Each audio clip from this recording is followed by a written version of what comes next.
Halo teman-teman, selamat datang di channel Cerita Hoki, tempat berbagai cerita sehari-hari yang positif dan menginspirasi dibagikan. Jadi jika Anda sudah siap, sekarang silahkan ambil posisi yang nyaman dan kita mulai kisahnya. Kota Jakarta, dengan gedung pencakar langitnya yang menjulang tinggi dan lampu-lampu neon yang berkelap-kelip di malam hari, adalah saksi bisu dari kehidupan modern yang penuh dinamika. Di salah satu sudut kota ini, keluarga Sukmawati berkumpul di sebuah rumah megah yang terletak di kompleks perumahan elit bernama Villa Harmoni. Rumah tersebut bukan hanya simbol kekayaan, tetapi juga menjadi tempat keluarga ini berkumpul untuk acara-acara penting. Pak Suroto, sang ayah, duduk di kursi utama ruang tamu yang luas. Wajahnya tampak lelah namun penuh ketenangan, seperti seorang nelayan tua yang akhirnya memutuskan untuk berlabuh setelah bertahun-tahun melaut. Ia telah bekerja keras selama lebih dari 4 dekade sebagai pengusaha properti sukses, dan kini saatnya ia menyerahkan segala harta benda kepada anak-anaknya. "Anak-anakku," ujar Pak Suroto dengan nada hikmat, sambil menatap satu persatu wajah anak-anaknya yang duduk mengelilinginya. "Saat ini tiba. Kami, aku dan ibumu, sudah memutuskan untuk pensiun. Semua yang kami miliki akan dibagikan kepada kalian." Ruang itu sunyi sejenak. Ananta, anak sulung, menyesap tehnya dengan wajah tenang, meskipun matanya menyeratkan rasa penasaran. Dewi, yang duduk di samping suaminya Arman, tersenyum tipis, mencoba menyembunyikan ketegangan di balik ekspresinya. Bagas, dengan sikap sombong yang biasa, bersandar santai di sofa, sedangkan Cinta, yang sering kali diam, hanya menunduk, memainkan ujung gaunnya. Kirana, anak bungsu, duduk di ujung meja dengan senyum manis, tangan kanannya tergenggam erat oleh suaminya, Dika. Bu Sukmawati, yang duduk di samping suaminya, mengambil alih bicara. "Kami telah mempertimbangkan banyak hal dalam proses pembagian ini. Setiap anak mendapatkan sesuatu yang spesial sesuai dengan karakter masing-masing." Mata semua orang tertuju pada Bu Sukmawati. Ananta, yang pertama kali dipanggil, bangkit dari kursinya dengan percaya diri. "Untukmu, Ananta," kata Bu Sukmawati, menyerahkan amplop besar kepada putranya yang sulung. "Kami memberikan apartemen mewah di pusat kota serta portofolio saham bernilai ratusan juta." Ananta membuka amplop itu dengan cepat, senyum lebar merekah di wajahnya. "Terima kasih, Ayah, Ibu," katanya dengan nada puas. Ruby, istri Ananta, yang duduk di sampingnya, tidak bisa menutupi kegembiraannya. "Ini luar biasa," bisiknya pelan, tapi cukup keras untuk didengar oleh semua orang. Berikutnya giliran Dewi. "Dan untukmu, Dewi," kata Pak Suroto, menyerahkan kotak kecil berisi kalung emas dengan batu safir langka. "Ini koleksi perhiasan yang telah disimpan ibumu selama bertahun-tahun. Mereka sangat berharga, baik secara material maupun sentimental." Dewi menerima kotak itu dengan hati-hati, matanya berbinar-binar saat melihat isi kotak tersebut. Arman, suaminya, memberi tepuk tangan ringan. "Hebat sekali, sayang," katanya dengan nada bangga. Giliran Bagas. "Bagas," ujar Bu Sukmawati dengan nada hangat, "untukmu kami memberikan mobil sport mewah dan akun investasi senilai puluhan miliar." Bagas langsung berdiri, wajahnya berseri-seri. "Wah, ini sungguh luar biasa. Terima kasih, Ayah, Ibu," katanya sambil memeluk kedua orang tuanya. Cinta adalah yang keempat. "Dan untukmu, Cinta," kata Pak Suroto, menyerahkan dokumen kepemilikan rumah megah di daerah eksklusif. "Ini rumah yang sudah lama kami rencanakan untukmu. Lengkap dengan sewa bulanan yang menguntungkan." Cinta menerima dokumen itu dengan ekspresi campur aduk, ada kebahagiaan, ada juga sedikit keraguan. Suaminya, Teguh, hanya tersenyum kecil, mencoba menenangkan istrinya dengan sentuhan lembut di pundaknya. Akhirnya, giliran Kirana. Seluruh mata tertuju padanya.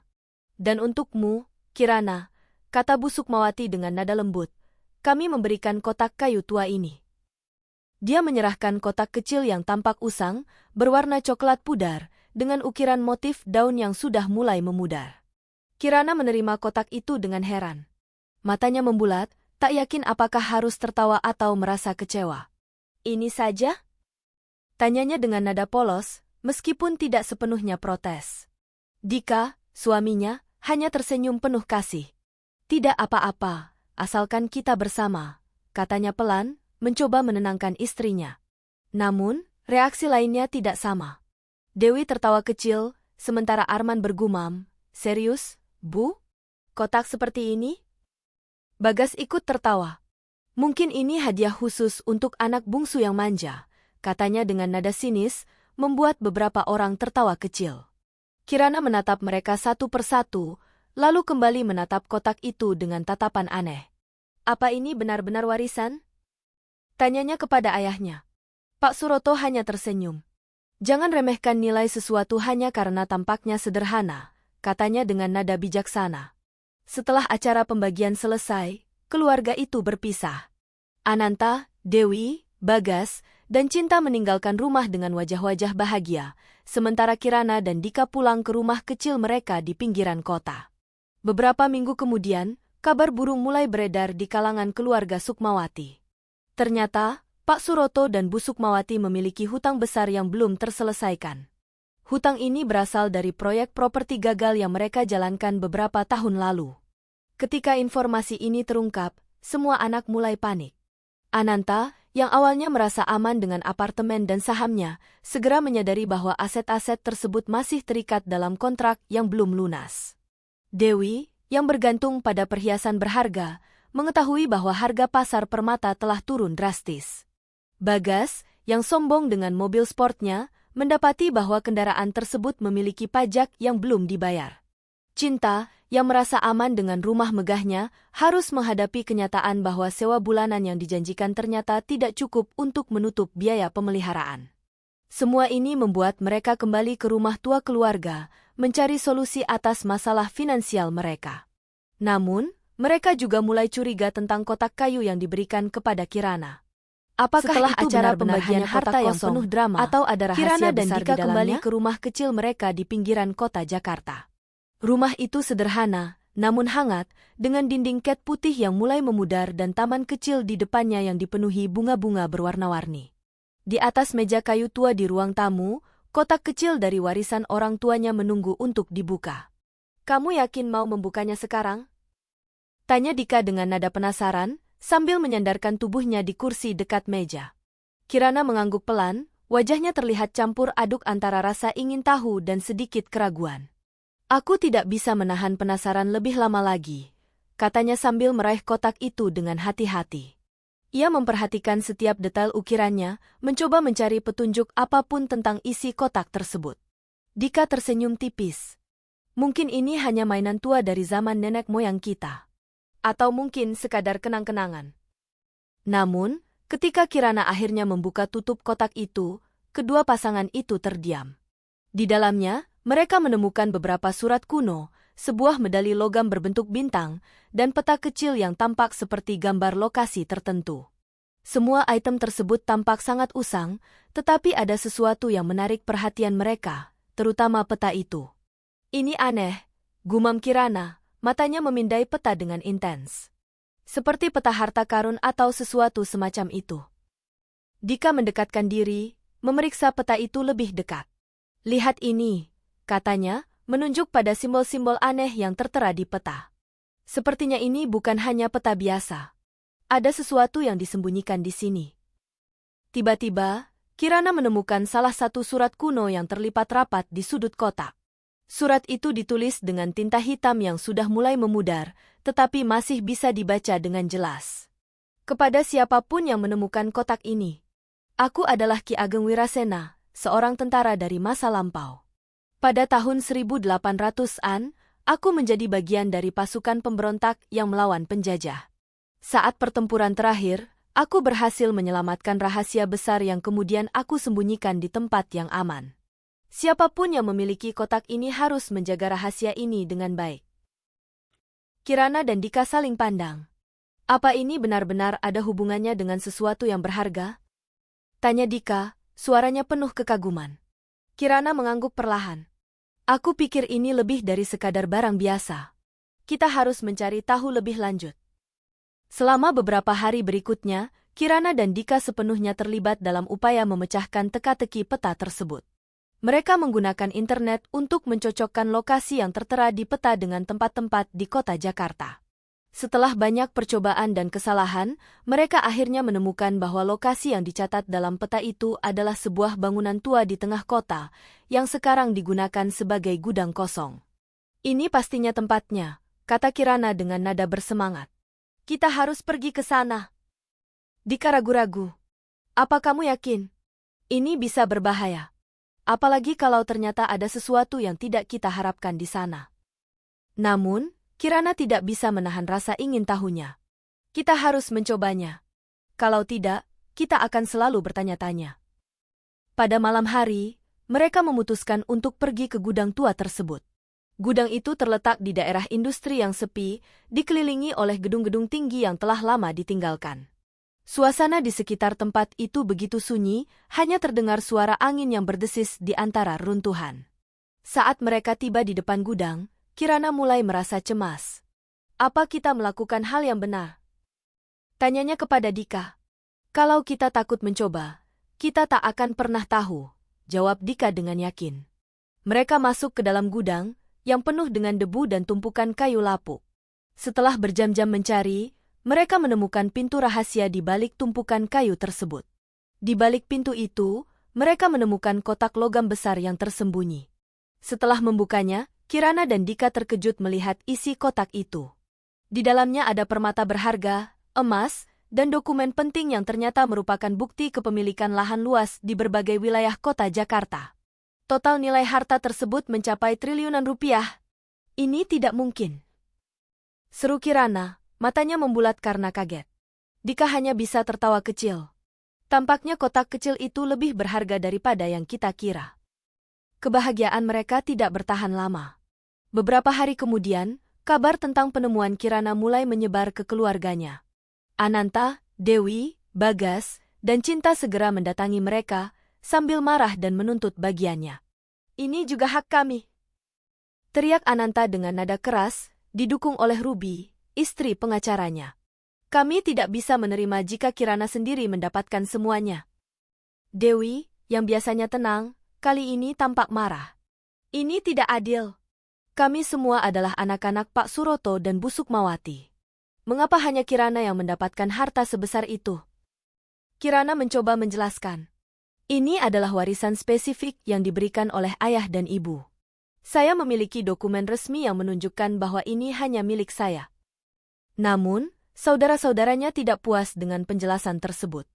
Mereka mulai mencoba menekan Kirana dengan berbagai cara, termasuk ancaman hukum dan fitnah. Kita akan membawa ini ke pengadilan. Ancam Ananta, dengan ekspresi marah. Kirana merasa terjebak. Dia tidak ingin konflik ini merusak hubungan keluarga mereka, tetapi dia juga tidak bisa menyerahkan sesuatu yang secara sah menjadi miliknya. Keadaan keluarga Sukmawati semakin tegang. Ananta, Dewi, Bagas, dan Cinta tidak bisa menerima bahwa Kirana adalah satu-satunya penerima harta tersebut. Mereka mulai mengambil langkah-langkah drastis untuk merebut apa yang mereka anggap sebagai hak mereka. Kami harus membawa ini ke pengadilan, kata Ananta dengan nada tegas saat pertemuan keluarga di rumah tua mereka. Ia duduk di kursi utama, sementara Ruby, istri pengacaranya, berdiri di belakangnya dengan ekspresi serius. Kirana tidak memiliki alasan kuat untuk menyimpan semua harta itu sendirian. Dewi menyetujui pendapat suaminya, Arman. Surat wasiat ayah dan ibu hanya omong kosong. Mereka memberikan kotak itu kepada Kirana tanpa memikirkan kami. Katanya dengan nada marah. Bagas, yang biasanya sombong, kali ini tampak cemas. Aku tidak peduli dengan cara apapun, tapi kita harus mendapatkan bagian dari harta itu. Aku tidak akan membiarkan Kirana menjadi satu-satunya yang kaya. Cinta, meskipun diam selama diskusi, akhirnya berkata pelan, mungkin ada cara lain untuk menyelesaikan ini. Namun, Teguh, suaminya, cepat-cepat menjawab, tidak ada cara lain, Cinta. Ini tentang keadilan. Kami harus mendapatkan apa yang seharusnya menjadi milik kami. Kirana, yang hadir dalam pertemuan ini bersama Dika, tetap tenang meskipun suasana sangat tegang. Saudara-saudaraku, katanya dengan nada lembut namun tegas, harta ini adalah anugerah dari ayah dan ibu. Mereka mempercayakan saya untuk menjaga dan menggunakan harta ini dengan bijak. Saya memiliki dokumen resmi yang membuktikan bahwa ini adalah hak saya sepenuhnya. Ruby tertawa dingin. Dokumen resmi? Siapa yang bisa memverifikasi keaslian dokumen itu? Kita bisa saja mengajukan gugatan untuk mengklaim bahwa itu palsu. Dika, yang selama ini diam, akhirnya berbicara. Jika kalian benar-benar ingin membawa masalah ini ke pengadilan, silakan lakukan. Tetapi ingatlah, proses hukum memakan waktu dan uang. Apakah kalian siap untuk itu? Ananta melotot ke arah Dika. Kamu hanya guru sekolah, apa kamu tahu apa-apa tentang hukum? Dika tersenyum tipis. Saya mungkin bukan pengacara, tetapi saya cukup tahu bahwa mencoba merampas sesuatu yang sah adalah permainan berbahaya. Jangan salah pilih jalan, Ananta. Setelah pertemuan itu, konflik semakin memanas. Ananta dan Dewi mulai mempersiapkan gugatan hukum terhadap Kirana. Mereka mencari bukti-bukti yang dapat digunakan untuk melemahkan klaim Kirana atas harta tersebut. Namun, mereka juga menghadapi tantangan besar. Pak Suroto dan Bu Sukmawati, yang masih hidup, secara langsung mendukung keputusan mereka untuk memberikan kotak itu kepada Kirana. Kami memberikannya kepada Kirana karena ia adalah anak yang paling rendah hati dan bertanggung jawab, kata Pak Suroto kepada Ananta dan Dewi saat mereka datang untuk meminta dukungan. Kalau kalian tidak puas dengan pembagian ini, itu masalah kalian sendiri. Bu Sukmawati menambahkan, harta bukan segalanya. Yang penting adalah bagaimana kalian menggunakan apa yang kalian miliki untuk kebaikan. Namun, kata-kata bijak itu tidak cukup untuk menenangkan hati saudara-saudara Kirana. Mereka tetap bersikeras untuk melanjutkan gugatan. Suatu hari, Kirana dan Dika diundang ke pertemuan dengan kelompok aktivis yang peduli dengan pelestarian situs warisan. Di sana, mereka bertemu dengan seorang pemimpin aktivis bernama Pak Bambang yang sangat antusias untuk bekerja sama dengan Kirana. Kami menghargai upaya Anda untuk menggunakan harta ini untuk kebaikan, kata Pak Bambang dengan nada hangat. Namun, kami berharap Anda juga mempertimbangkan pentingnya menjaga nilai historis bangunan-bangunan ini. Kirana menatap Pak Bambang dengan serius. Saya mengerti apa yang Anda maksud. Saya tidak ingin merusak sejarah atau budaya yang telah ada. Tapi bagaimana caranya agar kita bisa menggunakan properti ini untuk kebaikan tanpa mengorbankan nilainya? Pak Bambang tersenyum. Ada cara untuk menggabungkan keduanya. Misalnya, Anda bisa menjadikan ruko-ruko ini sebagai pusat budaya atau museum interaktif yang mengedukasi masyarakat tentang sejarah kota Jakarta. Dengan begitu, Anda tidak hanya membantu orang lain, tetapi juga melestarikan warisan budaya. Kirana merasa lega mendengar saran itu. Itu ide yang bagus. Aku akan mempertimbangkannya. Rencana Kirana untuk menjadikan ruko-ruko tersebut sebagai pusat budaya tidak disukai oleh saudara-saudaranya. Ananta dan Dewi, yang masih ingin merebut harta tersebut, mencoba menghalangi langkah Kirana dengan berbagai cara. Ini bodoh? Teriak Ananta saat pertemuan keluarga berikutnya. Kamu bisa mendapatkan miliaran rupiah dari penjualan ruko-ruko itu. Mengapa kamu membuang kesempatan emas ini? Kirana menjawab dengan tenang. Uang bukan segalanya. Ada nilai-nilai lain yang lebih penting daripada materi. Saya ingin menggunakan harta ini untuk kebaikan sekaligus melestarikan sejarah. Akhirnya, setelah banyak diskusi panjang dan mediasi dari Pak Suroto dan Bu Sukmawati, saudara-saudaranya mulai menerima keputusan Kirana. Mereka menyadari bahwa keserakahan mereka hanya akan merusak hubungan keluarga mereka. Setelah perjuangan panjang melawan konflik keluarga, Kirana akhirnya berhasil menjadikan ruko-ruko warisannya sebagai pusat budaya dan museum interaktif yang mengedukasi masyarakat tentang sejarah kota Jakarta. Proyek ini tidak hanya mendapatkan dukungan dari pemerintah dan masyarakat lokal, tetapi juga mulai memperbaiki hubungan yang sempat retak di antara anggota keluarga Sukmawati. Namun, meskipun proyek tersebut telah berjalan dengan baik, masih ada beberapa tantangan yang harus dihadapi oleh Kirana. Saudara-saudaranya, meskipun sudah mulai menerima keputusannya, tetap menyimpan rasa iri dalam hati mereka. Mereka seringkali mencoba menemukan celah untuk merebut bagian dari harta tersebut. Kamu tahu, Kirana, kata Ananta suatu hari saat pertemuan keluarga, aku tidak bisa sepenuhnya melepaskan pikiran bahwa kamu memiliki sesuatu yang jauh lebih besar daripada kami. Bagaimana jika ada harta lain yang disembunyikan di kotak itu? Kirana tersenyum tipis. Aku sudah membuka semuanya, Ananta. Tidak ada lagi rahasia di dalam kotak itu. Apapun yang diberikan ayah dan ibu kepada kita, itu adalah anugerah mereka masing-masing. Dewi, yang duduk di samping Arman, bergumam pelan, tetap saja, aku merasa ada sesuatu yang terlewatkan. Bagaimana kalau ada dokumen lain yang belum kita temukan? Kirana mengangkat alisnya. Kalau begitu, mari kita cari bersama-sama. Aku tidak punya masalah dengan itu. Pak Suroto, yang mendengar percakapan tersebut, akhirnya ikut campur. Anak-anakku, sudah cukup. Harta bukan segalanya. Yang penting adalah bagaimana kita menggunakan apa yang kita miliki untuk kebaikan. Bu Sukmawati menambahkan, dan lihatlah apa yang telah Kirana lakukan. Dia tidak hanya menggunakan hartanya untuk dirinya sendiri, tetapi juga untuk membantu orang lain. Itulah nilai sebenarnya dari kekayaan. Meskipun kata-kata bijak Pak Suroto dan Bu Sukmawati membuat saudara-saudaranya sedikit tenang, sebuah kejadian tak terduga muncul yang mengubah semuanya.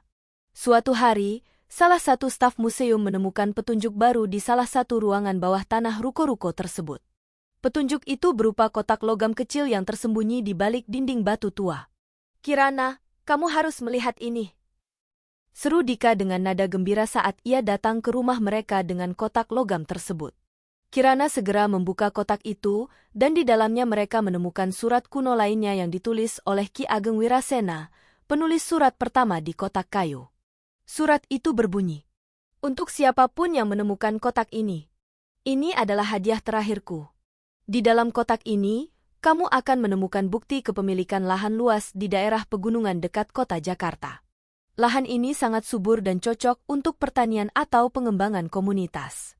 Gunakanlah dengan bijak." Kirana dan Dika saling pandang dengan mata lebar. Ini luar biasa, seru Dika. Namun, kabar tentang penemuan ini segera tersebar ke seluruh keluarga Sukmawati. Ananta, Dewi, Bagas, dan Cinta kembali ke rumah Kirana dengan ekspresi marah. "Lagi-lagi kamu menemukan sesuatu yang lebih besar daripada kami," teriak Ananta. Dewi menambahkan, "Ini tidak adil. Kami semua harus mendapatkan bagiannya." Di tengah-tengah konflik ini, Pak Suroto dan Bu Sukmawati memutuskan untuk mengungkapkan rahasia terakhir mereka. Pada malam hari, mereka mengundang seluruh keluarga untuk berkumpul di rumah tua mereka. "Anak-anakku," kata Pak Suroto dengan suara pelan, "ada sesuatu yang harus kalian ketahui. Semua harta yang kalian dapatkan, termasuk harta yang diberikan kepada Kirana, adalah bagian dari rencana besar kami." Bu Sukmawati melanjutkan, "Kami ingin melihat bagaimana setiap anak menggunakan apa yang mereka miliki. Dan ternyata, hanya Kirana yang benar-benar menggunakan hartanya untuk kebaikan." Mata semua orang tertuju pada Kirana, yang tampak bingung. "Jadi, apa artinya ini?" tanyanya. Pak Suroto tersenyum. "Artinya, harta yang kamu temukan, baik ruko-ruko maupun lahan pegunungan, adalah bagian dari ujian kami. Jika kamu berhasil menggunakan harta itu untuk kebaikan, maka kamu layak menjadi pewaris utama." Kirana terkejut. "Apa? Jadi semua ini?" Bu Sukmawati mengangguk. "Ya, Nak. Kami ingin melihat siapa yang paling rendah hati dan bertanggung jawab. Dan kamu adalah pemenangnya." Ruangan itu tiba-tiba menjadi hening, mereka yang ada di dalamnya tiba-tiba seakan membisu. Saudara-saudaranya diam sejenak, mencerna apa yang baru saja didengar. Walaupun pada awalnya kecewa, marah, dan iri dengan apa yang didapatkan Kirana, pada akhirnya ada kebenaran yang diungkapkan oleh orang tua mereka. Akhirnya, Ananta bangkit dari kursinya. "Aku minta maaf, Kirana. Aku salah menilaimu. Kamu benar-benar menggunakan harta ini dengan bijak." Saudara-saudaranya yang lain Dewi, Bagas, dan Cinta juga mengikuti langkah Ananta. "Maafkan kami, Kirana," kata mereka bersamaan. Mereka sadar kalau sebenarnya sikap merekalah yang membuat hal ini terjadi. Setelah rekonsiliasi ini, keluarga Sukmawati mulai bekerja sama untuk mengembangkan lahan pegunungan yang baru ditemukan. Kirana memimpin proyek tersebut, bekerja sama dengan saudara-saudaranya untuk menjadikannya sebagai pusat pertanian organik dan wisata edukatif. "Ini bukan soal materi," kata Kirana kepada saudara-saudaranya. "Ini soal bagaimana kita menggunakan apa yang kita miliki untuk membantu orang lain." Proyek ini mendapatkan dukungan dari banyak pihak, termasuk pemerintah dan organisasi non-profit. Dalam waktu singkat, lahan tersebut menjadi salah satu destinasi wisata favorit di kota Jakarta, memberikan manfaat besar bagi masyarakat sekitar. Pak Suroto dan Bu Sukmawati merasa lega melihat keluarga mereka akhirnya bersatu kembali. Inilah yang kami harapkan, kata Pak Suroto dengan senyum lebar. Kebersamaan dan kebaikan adalah harta terbesar yang bisa kita miliki. Kirana dan Dika hidup bahagia di rumah kecil mereka, sementara saudara-saudaranya mulai belajar untuk menjadi lebih rendah hati dan bertanggung jawab. Mereka menyadari bahwa kebahagiaan sejati bukan hanya datang dari kekayaan, tetapi juga dari hubungan yang harmonis dan nilai-nilai moral yang kuat. Nah teman-teman, begitulah akhir cerita berjudul Harta Warisan yang Tak Terduga. Semoga dapat memberikan manfaat dan inspirasi untuk Anda. Amin.